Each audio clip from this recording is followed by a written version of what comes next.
নমস্কার, আমি সোমা দে। আমার চ্যানেলে সকলকে স্বাগত। আমি আজকে আপনাদের সামনে একদম বাটা মশলায় গরমের মধ্যে খুব হালকা পাতলা খাসির মাংসের লাল ঝোল করে দেখাচ্ছি। বাড়ির গাছে প্রচুর লঙ্কা হয়েছে।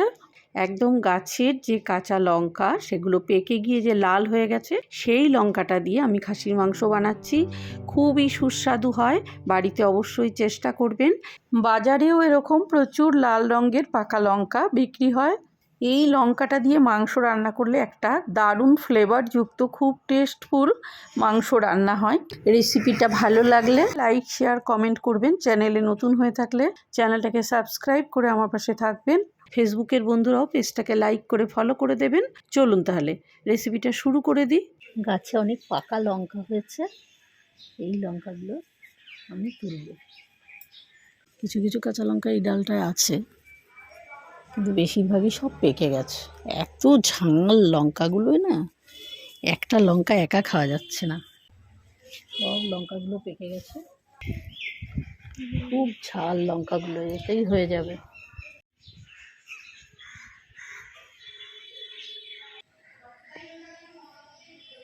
কিরম টকটকে লাল হয়েছে লঙ্কাগুলো। এই লঙ্কাগুলো দিয়ে খাসির মাংসের পাতলা লাল ঝোল করে দেখাবো আপনাদের। এই খাসির মাংসের জন্য কিছু কিছু স্পেশাল রান্না আছে যেগুলো লাল লঙ্কা দিলে খুব টেস্ট হয়। সেই জন্য এই লঙ্কাগুলোকে পাকিয়েছি, কিছু বীজ রাখবো আর বাদবাকিটা এরকম করেই খাবো। সুন্দর হয়েছে লঙ্কাগুলো। লাল লঙ্কাগুলো মিক্সিতে বেটে নিয়েছি। খাসির মাংসটা প্রথমে ভালো করে ধুয়ে নিয়েছি। এখানে 1 কেজি খাসির মাংস নিয়েছি। এর মধ্যে চায়ের চামচের 1 চামচ ভর্তি ভর্তি লবণ দিলাম, 1 চামচ হলুদ দিলাম, গাছের স্পেশাল সেই লঙ্কা বাটাটা। এখানে পেঁয়াজ আদা রসুন বাটা একসাথে করা, এটা 2 চামচ দিলাম, বড় চামচের 2 চামচ। আর দিচ্ছি টক দই। টক দই দিলাম 200 গ্রাম। সব একসাথে করে ভালো করে এটাকে ম্যারিনেট করব।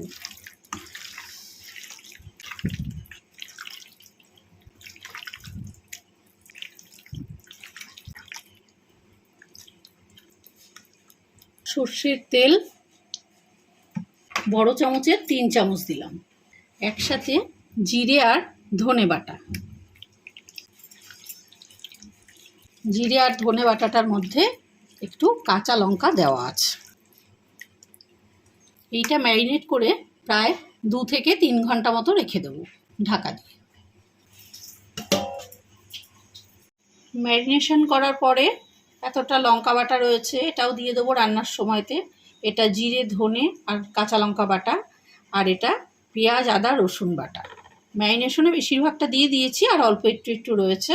বড় চামচের 1 চামচ মতন করে রয়েছে, আর লঙ্কাটা হাফ চামচের একটু বেশি বেশি রয়েছে। কড়াইতে তেল বসিয়ে তেলটা ভালো মতো গরম করে নিয়েছি। এর মধ্যে প্রথমে পেঁয়াজ ঢেলে দিচ্ছি।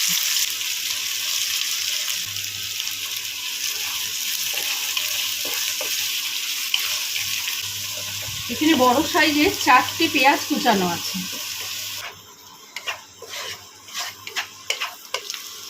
তিন চার মিনিট ধরে বাড়িয়ে দিয়ে পেঁয়াজটাকে নরম করে নিলাম, বেশ বাড়িয়ে দিয়ে ভেজে নিয়ে এবার একটু কমিয়ে দিয়েছি। কমিয়ে আরও 2-3 মিনিট ভাজার পরে পেঁয়াজটা ভালো মতো নরম হয়ে গেছে। এরপরে এই পেঁয়াজ আদা রসুন বাটাটা, আর এখানে এটা জিরে ধনে আর কাঁচা লঙ্কা বাটাটা, আর লাল লঙ্কা বাটা, গাছের যে লাল লঙ্কা সেই লাল লঙ্কা বাটা।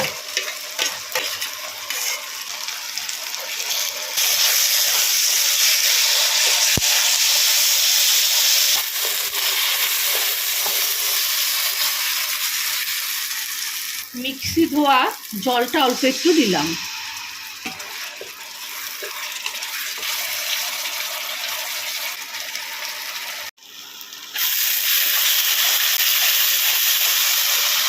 তিন চার মিনিট ধরে মশলাটা কষানো হলো। এবার এর মধ্যে টমেটোটা পেস্ট করে রেখেছিলাম, এখানে মাঝারো সাইজে 3টে টমেটো আছে,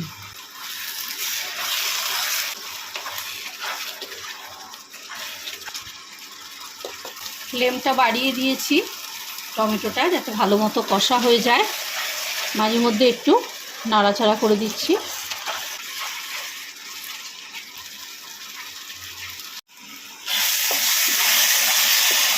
টমেটোটা ভালো মতো কষা হয়ে গেছে, প্রায় 5 মিনিট ধরে এটাকে কষিয়ে নিলাম।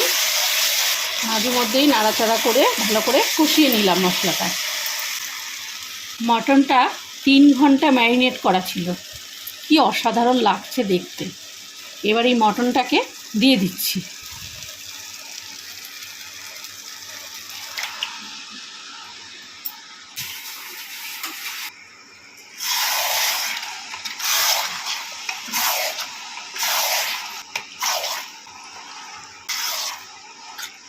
ম্যারিনেশন করা মাংসটা ভালো করে মশলার সাথে মিশিয়ে দিলাম।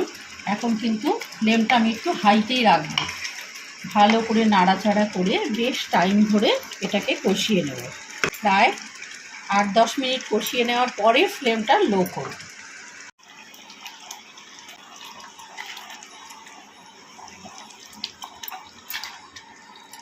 প্রায় 10 মিনিট মতো মাংসটা ঢাকা দিয়ে রেখে দিয়েছিলাম, একদম ফ্লেমটা লো করে। প্রথম দিকে বাড়িয়ে দিয়ে মশলাটা কষিয়ে নিয়ে ফ্লেমটা লো করে একটু ঢাকা দিয়ে রেখে দিয়েছিলাম প্রায় মিনিট 10। কতটা জল বেরিয়েছে মাংসটা থেকে। এবার আমি একটু মাংসটায় আলু দেব, একটু আলু সেদ্ধ করা রয়েছে আমার, এই আলু সেদ্ধটা মাংসের মধ্যে দিয়ে দেবো।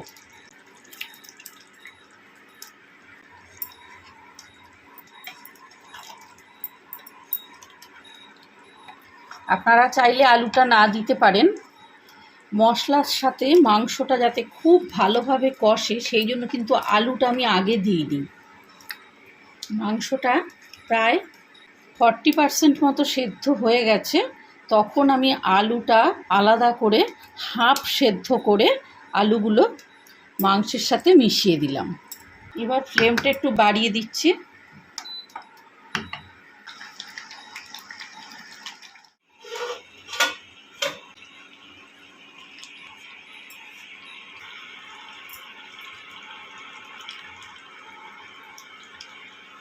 এখানে ম্যারিনেশন করা যে পাত্রটা ছিল ওই পাত্রটা ধুয়ে আমি হাফ কাপ জল দিলাম, দিয়ে ফ্লেমটা একটু বাড়িয়ে দিচ্ছি।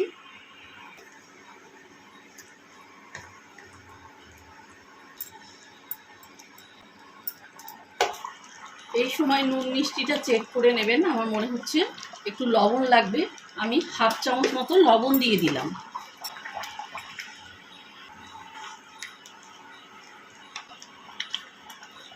এবার একটু ঢাকা দিয়ে দেবো। ফ্লেমটা হাইতে দিয়ে 4-5 মিনিট ফুটালাম। এবার লোতে দিয়ে দিচ্ছি ফ্লেমটা, দিয়ে প্রায় 10 মিনিট এরকম ঢাকা দিয়ে রেখে দেবো।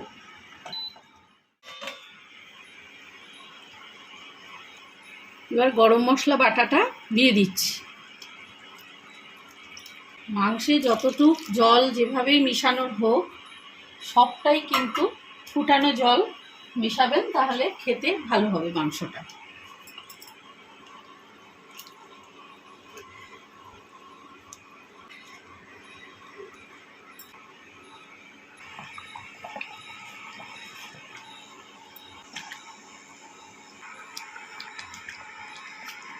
গরম মশলা দেওয়ার পর আর 2 মিনিট ফুটালাম।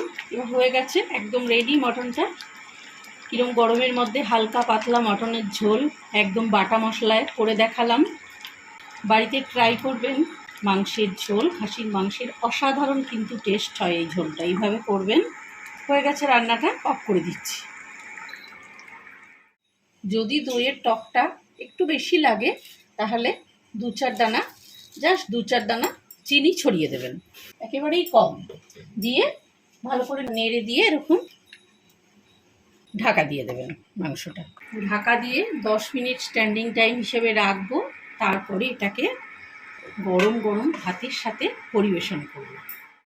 দুর্দান্ত স্বাদের খাসির মাংসের লাল ঝোল একদম রেডি। এই গরমে দেখলেন আপনারা সামনেই করলাম একদম হালকা পাতলা বাটা মশলায় রান্না। এইভাবে খাসির মাংস খেলেও কিন্তু গরমে কোনো কষ্ট হয় না, খুবই সুস্বাদু হয়। বাড়িতে অবশ্যই করবেন। ভালো লাগলে লাইক শেয়ার কমেন্ট করবেন। চ্যানেলে নতুন হয়ে থাকলে চ্যানেলটাকে সাবস্ক্রাইব করে আমার পাশে থাকবেন। আর ফেসবুকের বন্ধুরাও পেজটাকে লাইক করে ফলো করে দেবেন। সবাই খুব ভালো থাকবেন। নমস্কার।